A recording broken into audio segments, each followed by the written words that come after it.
ان کے جا کے آپ لوگ اکتر البارین میں سب پڑھتے ہیں سب بندہ دے کرتے کی وہ پاگل ہو گیا سارے شہر کی لائبریریاں میں کوئی کھانے میں مطلب اللہ بالحق اکتر البارین کو کتاب ہو گئے تھے لبے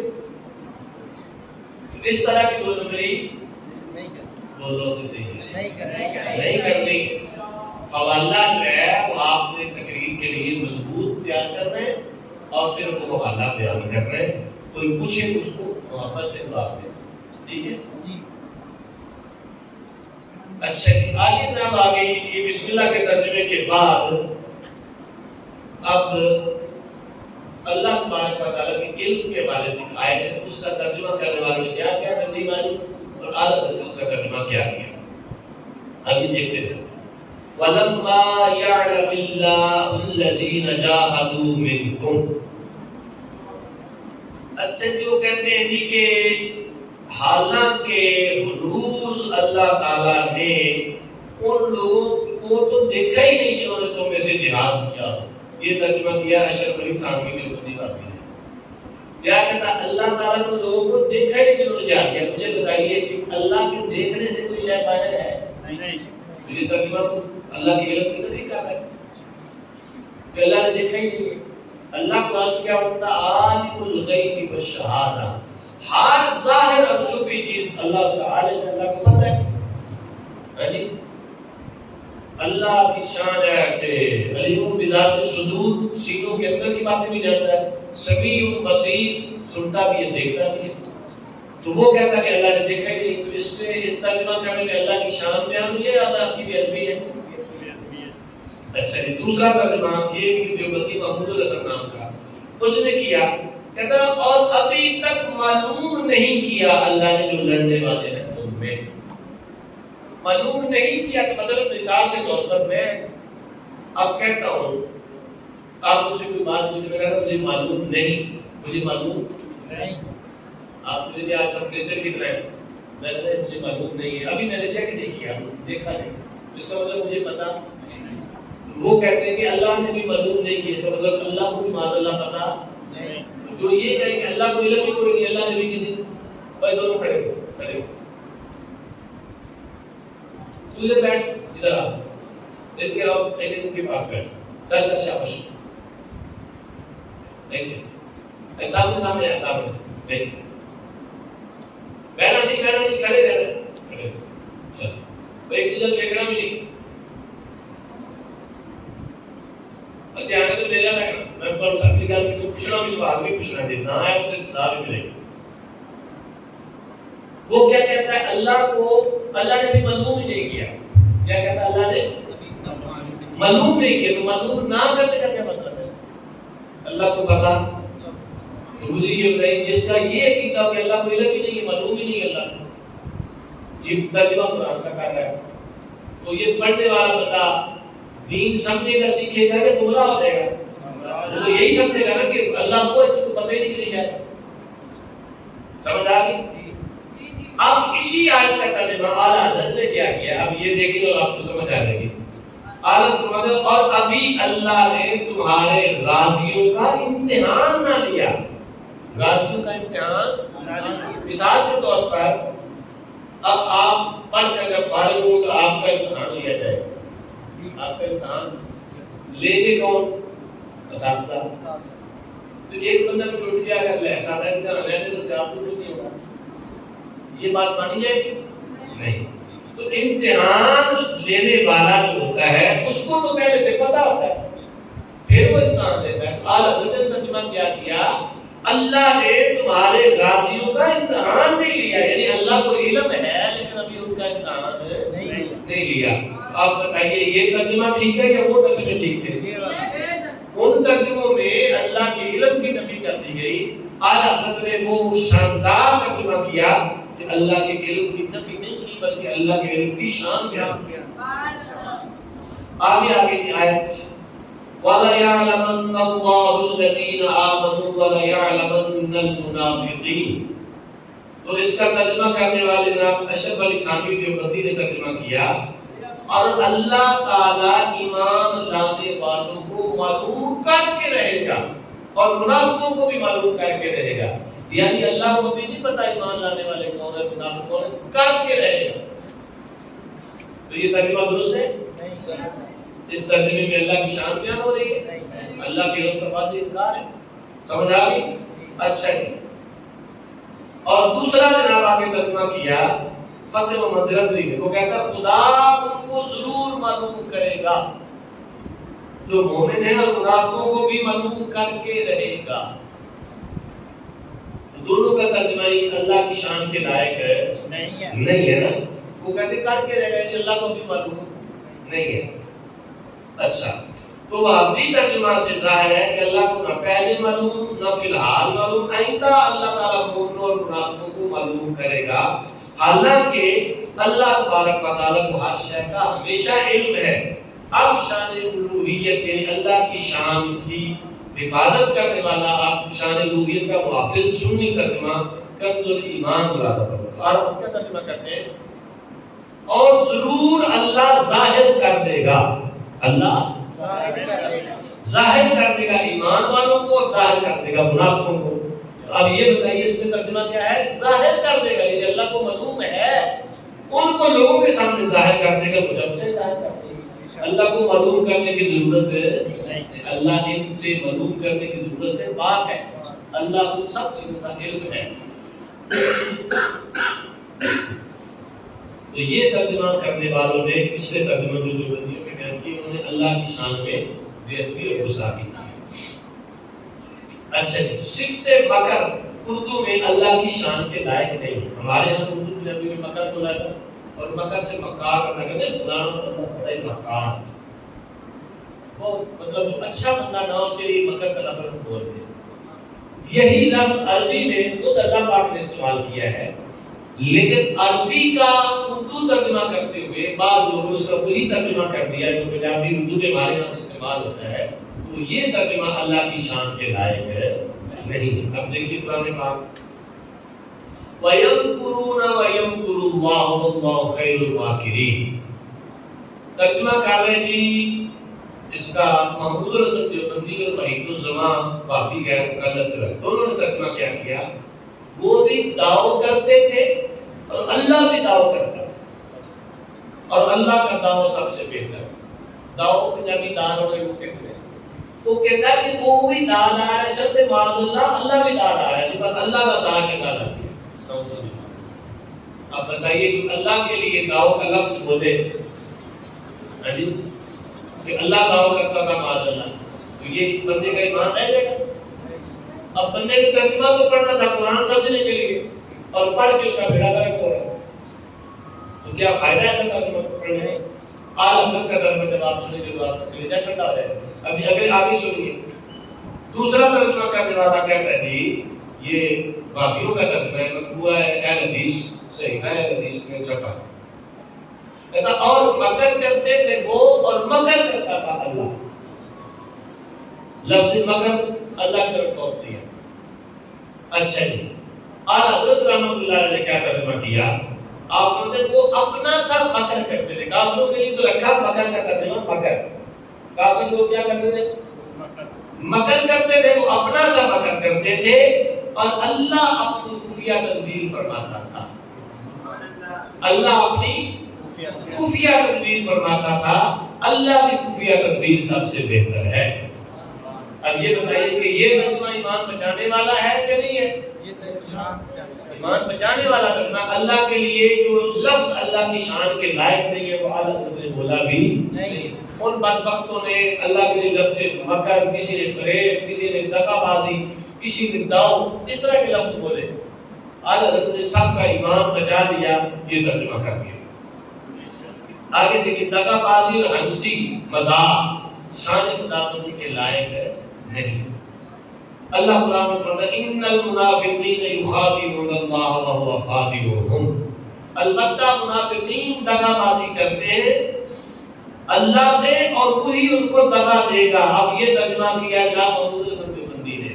وہ کہتا ہے کافر بھی دغا کرتے ہیں اللہ بھی ان کو دغا دے گا. اب مجھے یہ بتائیے کہ دنیا میں جس بندے کو دغا باز کیا کہا جاتا ہے، فلانا بندہ بڑا دغا باز، اس کا معنی کیا ہے؟ دھوکے باز ہے، فراڈیا ہے، فریبی ہے، چار چوبی بندہ. ہاں جی تو یہ لفظ دغا اس نے معاذ اللہ اللہ کی طرف منسوب کر دیا کہ اللہ نعوذ باللہ ان کو دغا دے گا، وہ اللہ کو دغا دے اور اللہ ان کو دغا دے گا. اس لیے اللہ کی کیا شان بیان کی ہے، اللہ کی صفات جو ہے ان کو اس نے نکال کر بندوں کے برابر کر دی. بندے ایک دوسرے کو دغا دیتے ہیں، اللہ بھی دغا دے گا نعوذ باللہ من ذالک. اور آگے فرمایا یعنی یہ انہوں نے ترجمہ کیا. اچھا اس کے بعد دوسرا کہتا ہے، انہوں نے کہا میں اس کو بعد بھی ترجمہ کروں. کہتا وہ اللہ کو فریب دیتے ہیں، اللہ ان کو فریب دے رہا ہے.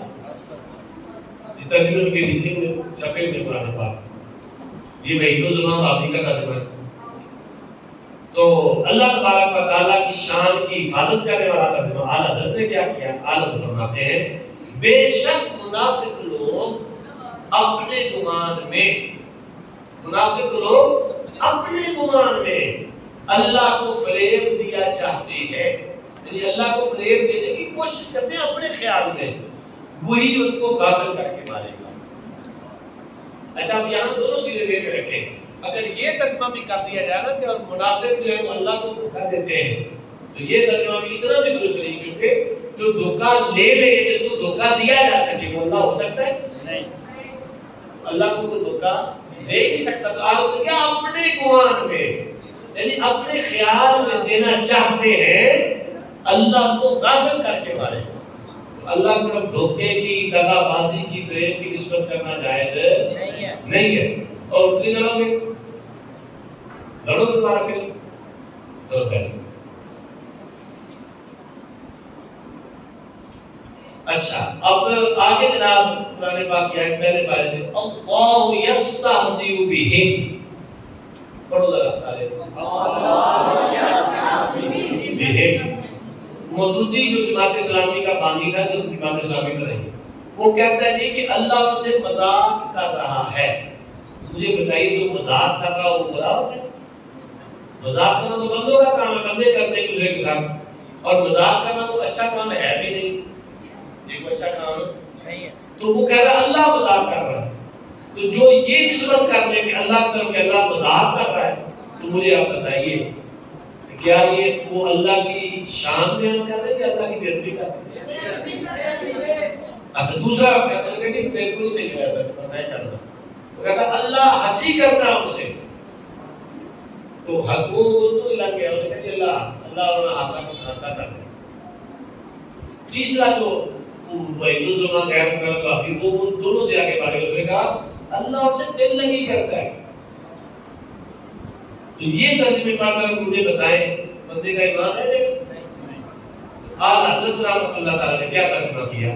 کہتے اللہ ان سے استہزاء فرماتا ہے جیسا اس کی شان کے لائق ہے. لفظ استہزاء کا اردو میں ترجمہ بنتا نہیں تھا اللہ کی شان کے لائق، اعلیٰ حضرت نے اس کا ترجمہ کیا ہی نہیں. یہ حروف جو ہے نا مشبہات بھی کچھ ہوتے ہیں قرآن پاک میں، متشابہات بھی ہیں. تو متشابہات کا ترجمہ عام بندے کی سمجھ میں نہیں آ سکتا ہے، اس لیے اس کا ترجمہ ہی نہیں آپ نے کیا. کہا اللہ ان سے استہزاء فرماتا ہے جیسا اس کی شان کے لائق ہے. استہزاء بھی وہ جو اس کی شان کے لائق ہے. تو یہ اعلیٰ حضرت نے ترجمہ کیا. یہ ترجمہ کر کے اعلیٰ حضرت نے کروڑوں لوگوں کا ایمان محفوظ کیا کہ نہیں کیا؟ آگے فرمایا اللہ فرماتا ہے وَوَجَدَكَ ضَالًّا فَهَدَىٰ.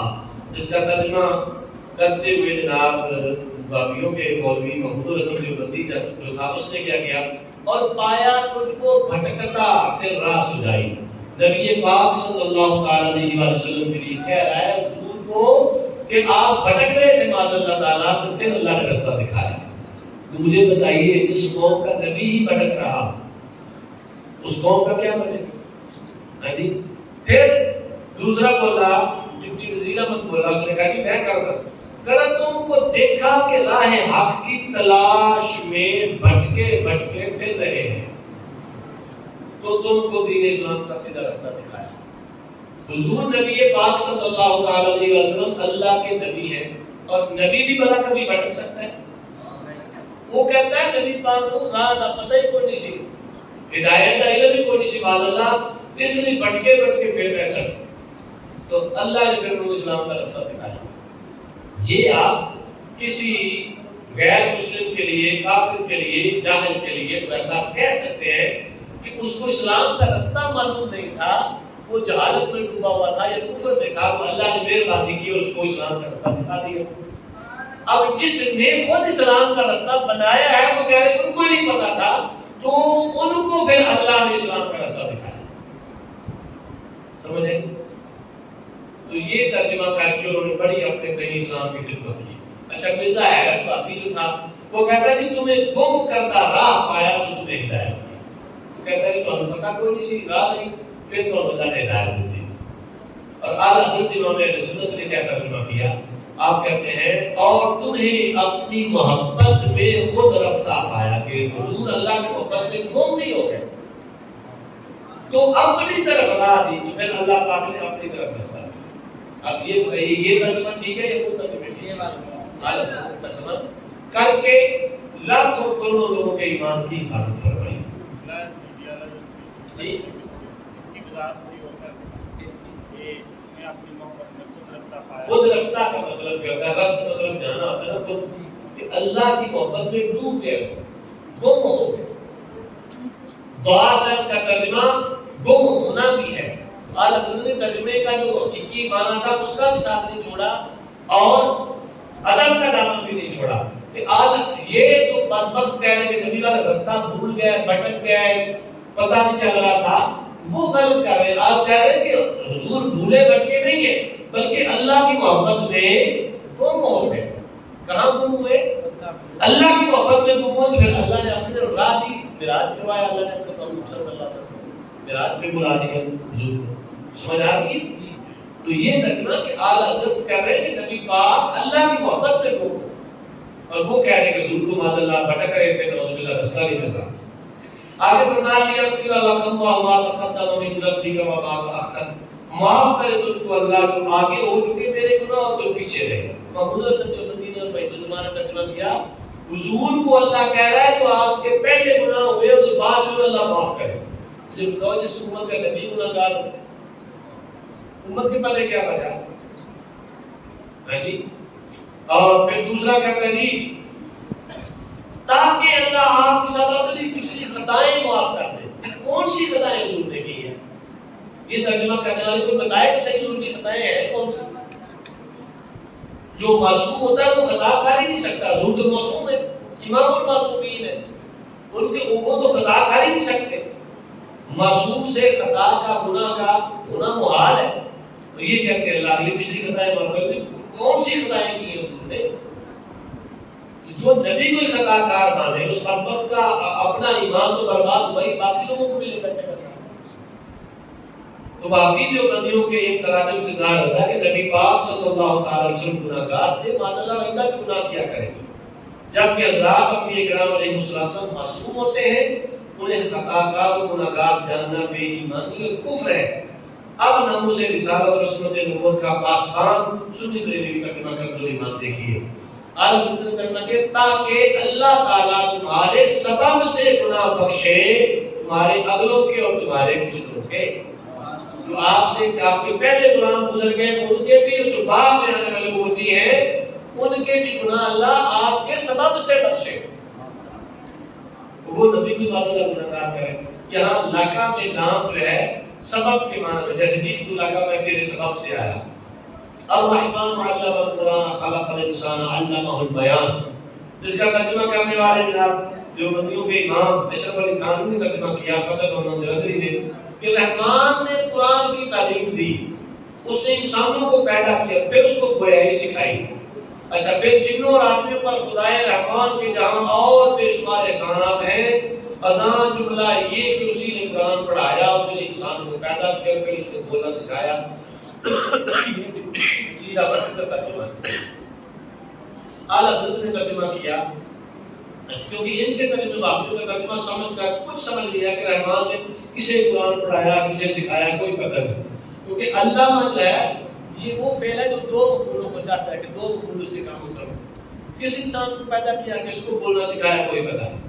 اعلیٰ حضرت نے ترجمہ کیا رحمان نے اپنے معبود کو قرآن سکھایا اور انسانیت کی جان محمد صلی اللہ تعالی علیہ وسلم کو پیدا کیا، ما کانا وما یکون کا بیان میں اللہ نے سکھایا، یعنی ما کانا جو پہلے ہو چکا اور ما یکون جو آئندہ ہونے والا سب کا بیان اللہ پاک نے ان کو سکھایا۔ والنجم اذا ہوا، اس کا ترجمہ بھی کرنے والوں نے کیا قسم ہے تارے ستارے کی جب وہ غروب ہونے لگے تو کس تارے کی قسم، مطلب کی کہا کسی تارے کا نام نہیں لیا، اور دوسرا کہتا ہے قسم ہے تارے کی جب کہ وہ غروب ہوا، تو اعلیٰ حضرت نے ترجمہ کیا اس پیارے چمکتے تارے محمد صلی اللہ علیہ وسلم کی قسم جب یہ معراج سے اترے، جب حضور معراج سے واپس آئے تو اترنے کی بھی اللہ نے قسم ذکر فرمائی۔ تو حضرت امام جعفر صادق رضی اللہ تعالیٰ عنہ نے بھی یہی ترجمہ فرمایا ہے۔ سمجھ آ گیا مسئلہ؟ تو یہ چند مثالیں، اس کے علاوہ اور بھی اس پر باقاعدہ کتابیں لکھی گئی ہیں۔ ایک کتاب ہے تسکین الجنان فی محاسن کنز الایمان، علامہ عبدالرزاق بطرالوی صاحب کی کتاب ہے کہ تسکین الجنان فی محاسن کنز الایمان، کنز الایمان کے محاسن کے بارے میں یہ کتاب لکھی ہوئی ہے۔ ایک علامہ کاشف اقبال مدنی صاحب نے تراجم کا تقابل کیا، وہ چھوٹا سا رسالہ ہے ویل ہے، اس میں انہوں نے بہت سارے دیگر تراجم اور اعلیٰ حضرت کے ترجمے کا فرق کیا ہے۔ ایک تیسری کتاب جو ذرا بڑی ہے، تھوڑی علمی کتاب ہے، علامہ پیر محمد چشتی صاحب نے کنز الایمان کے خوبیاں اور فضائل بیان کی۔ جی بولو بھائی، بولو زور سے بولیں۔